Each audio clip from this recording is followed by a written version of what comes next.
Coming up, showdown averted at high noon. Certainly capable of killing me. Devil Joey's run amok. Come on, mate. Down you come. And some things show their appreciation in the strangest of ways.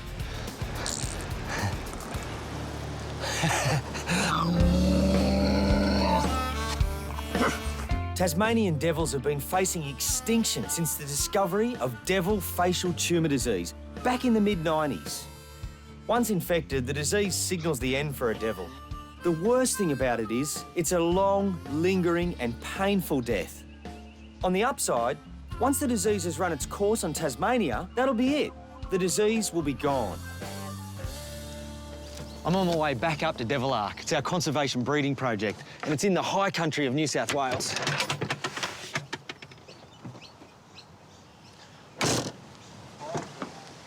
We're breeding a disease-free population of Tasmanian devils that we can one day put back in the wild in Tasmania. Along for the ride is a pair of devil joeys and an adult called Lara. She's been recuperating at the reptile park after sustaining a bit of an injury. It's a bit of a trek from the park up to Devil Ark, but it gives me some time to reflect on just how far we've come with the project. We broke ground back in 2010 and opened the facility with 47 devils in 2011. After 3 breeding seasons, we're now up to 180 devils. It's quite some achievement. I'm here to cover for Drew the keeper, who is heading off the hill on a training course.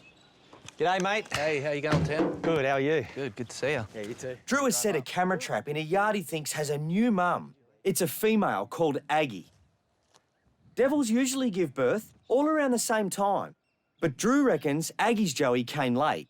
That'd be amazing. Yeah, fingers crossed. Well, that's nice. Surprise this late in the year. Yeah, definitely. Righto. Business as usual otherwise? Yeah, business as usual. Watch out, though. It's been pretty warm during the day. I saw a huge tiger snake earlier in the week. So I love that. check this out. What do you got? Yeah, tiger snake devil, face to face, so.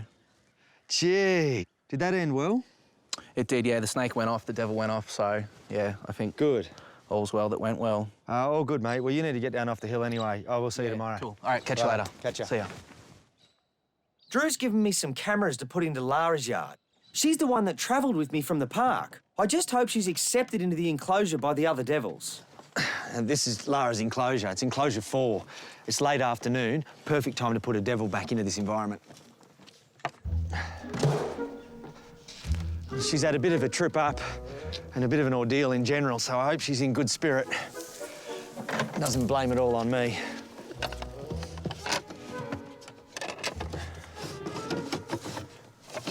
Hey, settle down. Settle down. There she go.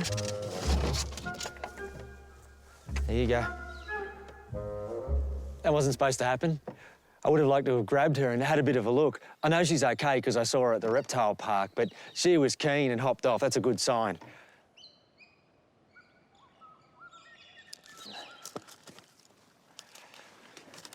That's the second camera. The other one's over there. I've got them angled at that piece of roo on the ground. Now, Lara, like all the other devils, will be hungry. They'll come in tonight and feed. I'll get some photos, and what I want to see are good interactions, know that Lara's okay. All that's left now is to feed my mob.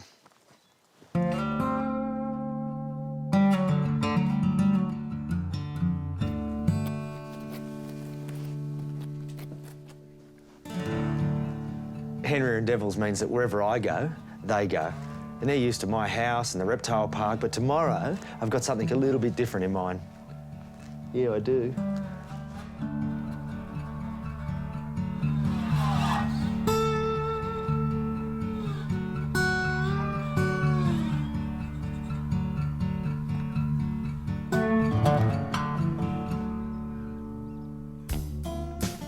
Come on.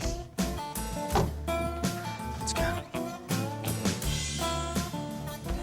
Hang on for a minute.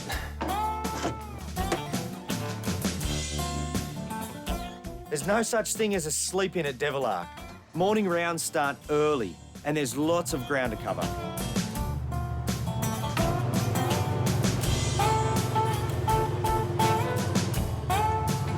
Top of the agenda today is giving Mungo Boy and Scarlett their first taste of life on the mountain. The Joeys are used to a lounge room or an office, but their life is going to be here at Devil Ark and they need to know what it's like in the wild. So I've got a small pen today as a bit of an introduction. It's a safe one, but it'll introduce them to things a little bit more natural. This is a good little enclosure. It's got the native grasses, some logs to climb on, rocks, nest boxes. You're going to love it in here today. There you go. Oh, you're all right. Come on, you got to have a look around. Wait, and I'll get your brother. Here you go, little man. Here you go. You two, get up to mischief. Go on. You're all right. That's Scarlett. Not quite as sure as Mungo Boy. You'd normally expect the female to be the bold devil. She'd be the one out having a look around, but little Mungo man has taken off. Here you go. You stay here with your brother, please. Oh, she's coming. See you a bit later. You'll be all right. Mungo Boy, come and get your sister.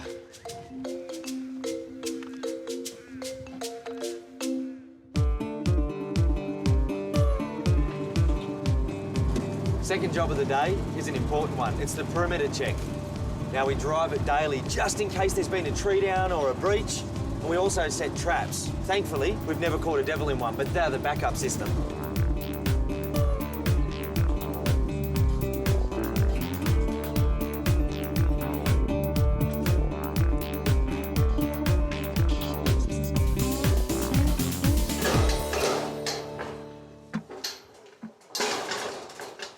Hello, cheeky.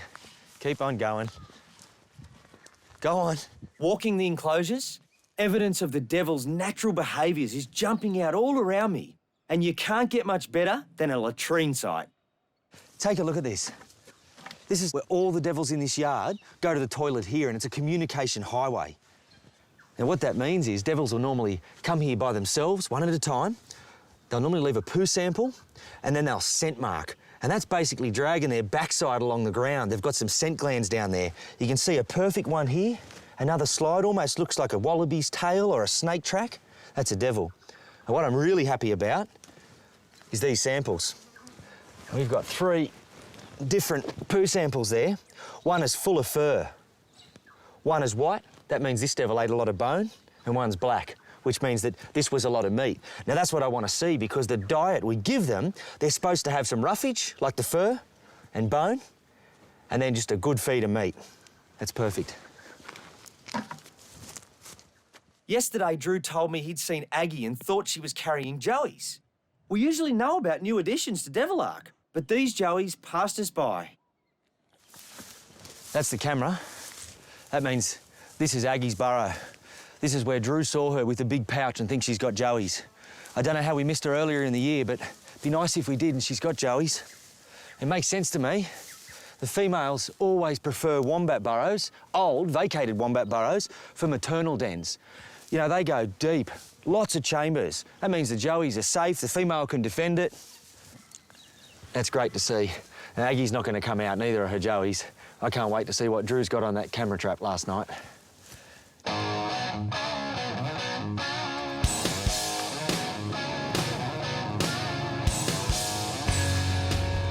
That's a snake.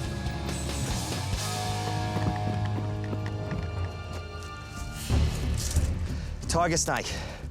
Look at that. Common up here. That's a big one. And that's a devil pen. Right there. That's what we don't want. That's a bad mix. That's the 4th most toxic land snake in the world. It means it's pretty dangerous. Certainly capable of killing me. And my main worry is these devils. That's a devil pen. There's a devil right there. And devil's not afraid to grab this and try and eat it. I don't want that to happen, so I'm not going to take it too far away, but I got a creek that I want to take him to and let him go. That's it.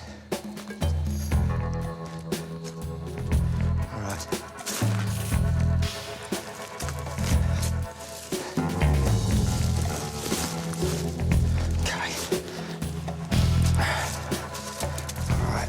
that there for a sec. Pop that snake in. Now, you don't want to touch the edges. People get bitten through bags. They think it's safe, but the snake can bite through it too. All right, now I'm happy. A bit of cord. Here he is. That's the snake's head right there. People make the mistake sometimes of thinking snake's in the bag. Everything's safe, but it's not. If you put your hand on that bag, snake's able to bite through it. Tiger snake's fangs are only a couple of millimetres, but always got to be safe. I got a creek close by. That's good for tiger snakes. They love frogs, good habitat. Better than here with the devils. I'm going to take him there and let him go.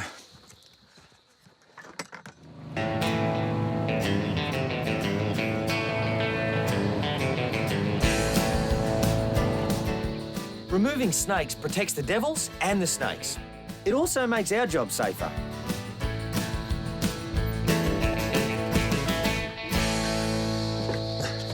This is a good spot. A creek means frogs, means food for tiger snakes. Good habitat. All right. This is the spot.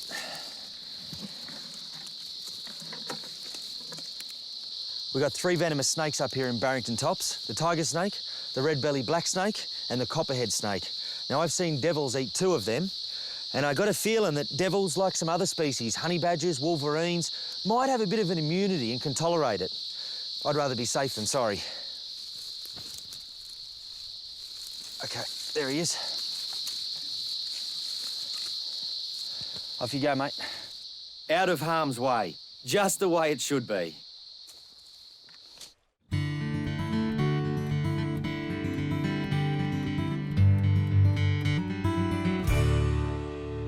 I've just come up from the morning rounds and I've brought with me the camera cards. Now, these were set overnight and we put one in Aggie's yard and one in Lara's yard. Now, the first one I've got to look at is Aggie. I want to know if what Drew thinks he saw, a big pouch, is Joey's, and we can catch it on here. Now, the thing about Aggie, she's a genetically important female, so I'm really excited about this. All right, so it's daylight here in the first image and there's no Aggie. OK, here she is. So it's almost 7 p.m. now. Aggie by herself. 1, 2, 3, 4 Joeys and Aggie. And the Joeys are good size, like a full-grown guinea pig type size. That is brilliant. That's pretty amazing to see, and you know, because of the way it is up here, it feels like I'm looking at wild devils. Poor old mum's just sitting there trying to deal with 4 Joeys, and she looks a bit exhausted. All of our devils are important that they breed, but there are devils that are more genetically important, and that may be because the area they came from in the wild, their origins are now non-existent. The disease has wiped them out. It may be because Aggie is one of very few of her relatives within this program, and that means that we must represent those genetics or they're lost. So it's a really big and important achievement that she's bred. And to top it off, Lara looks like she's been welcomed back into the group with open arms. I'm really happy with what I've seen here. Lara's there feeding with another couple of devils, and that's as much as I could have hoped for.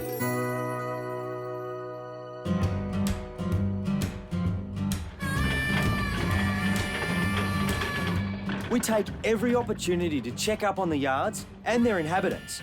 Putting out the feed is a great time. The early risers are out, and there's more often than not someone with a few words to say. This little fella's name's Scooter, and he was hand-reared last year, so he's a bit friendlier than most devils here. But he's turning back into a wild devil now, and while he's out, he's still pretty nocturnal, and I certainly wouldn't be picking him up. Hey, you are a good boy. You're a good boy. That's about as close as I'd like to get to him. Hey, oh, look at those teeth. Everyone thinks that's a yawn, but it's not. That's him saying, whoa, you come any closer there, Timbo, I'm gonna nail you. Yeah, you're a good boy. You're a good boy. Come on, let's have some food. Come with me, mate.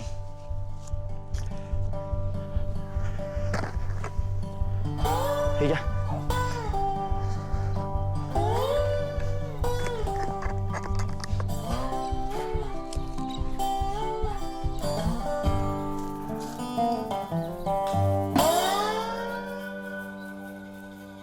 food's weighed up into portions, about half a kilo, 500 grams per devil, and it depends on how many devils are in the yard. We put it on a stake like this and leave it there with a bit of cord. That means in the morning we can come back and see if it was all eaten or some was left over and remove any scraps. If there's anything left over, we know we've got a problem on our hands. There's not a scrap of meat left unless there's a reason. Devils are the ultimate scavengers and will take any opportunity to grab a feed. Hey, come back here. Hey, that's not for you. Not yet, buddy. Thank you. See what I mean? Cheeky fella.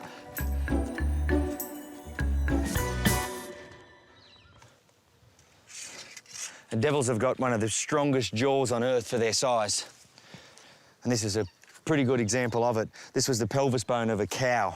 And they've actually chewed not only through that into the marrow, but they've demolished the bone. Look at it. Strong jaws. That's 9 yards done. Each one has a starve day once a week. Remember, we want wild behaviours. And these guys wouldn't get lucky out hunting every day if they were in the wild. That's as good as it gets, and as close to wild behaviours as you would ever see. We got a social group of devils. You know, they're supposed to be these aggressive, drooling monsters. But look, you know, that's peace and tranquility right there, feeding together cooperatively. They actually help each other pull bits and pieces off that meat. They couldn't do it alone. It's tough. Interactions like that are normal. What you'll see is they'll look fierce, really vocal, loud noises, but no one gets hurt. And devils use their little hands to eat. And the way their mouth works is they've got canines at the front. They'll sink them into the meat, pull a bit back, and then they've got scissor-like teeth that actually cut it off so they can swallow it. I'm gonna leave them be, let them get on with their feed. Knowing Aggie could be with Joey's is a real bonus for us. She's a genetically important female, and it's important we see her family line thrive. The only way to catch Aggie, or any of the devils, is with these traps. This is a pretty wild environment, so it's not like you can just walk in and pick a devil up. I'll find a good spot and just wedge it in. And the trap itself is small, and it's meant to be. It stops the devil from becoming exposed overnight because it can get quite cool here. And it's pretty simple. There's a pin here that drops through the front, attaches to a piece of string, and there's a bit of meat inside. So the devil goes in, bites onto the meat, and sets the trap off. Aggie's the main objective, of course, but this will give us the opportunity to give all the devils we trap their preventative treatments. That's the last trap. I've set 12 traps. That might seem funny because there's only 8 devils in here. But the thing is that devils are clever, cheeky, and little terrors at times, and you can get one devil that goes along and sets off a few traps before he's actually captured. So 12 traps will fix that. The devils are fed and the traps are set. It's been a long day. And just as they're waking up, I'm ready to crash.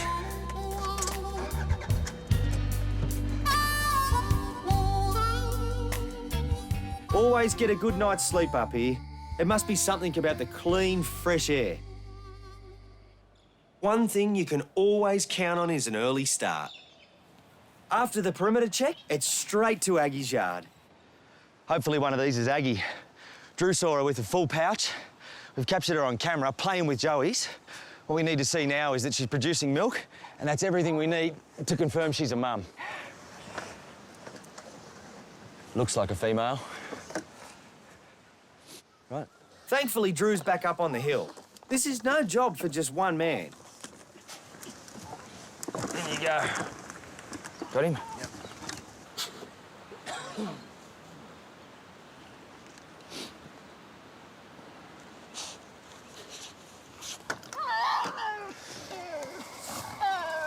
Big girl.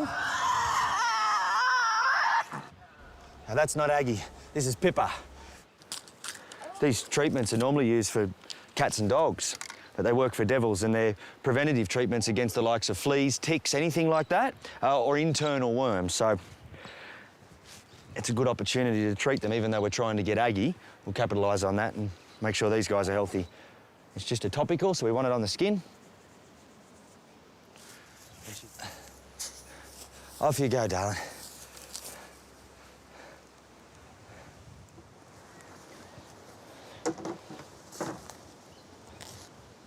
Ah, that's what we wanted to see.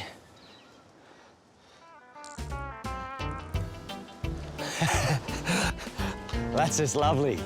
Lovely. Thank you, sweetheart. I can see you're a mum there, but I don't like that very much. Yeah, good morning. Do you want to take a chip there, please? Yep, that's her. Good. That's Aggie. Hello. We've been looking for you. Look at this. And the reason you can hold a devil by its tail is because it's strong. It goes all the way through the spine and down to the neck. Otherwise, we'd have to physically restrain her or put her under chemical restraint. I don't want to do that. This is a quick and easy process. But look at that. That's the teat that's in use of a female. Now we got 1, 2, 3, 4 joeys. That's a full pouch. There's only 4 teats. Best result possible. Not only is it a nice surprise that we found Aggie with Joey so late in the season, but remember, she's one of the most genetically important devils within the program, so this makes it really special. Time for me to get back to the reptile park. Always a pleasure coming up here, despite the hard yakka. These devils are something else, and it makes me proud to be a part of keeping them for others to see for generations to come.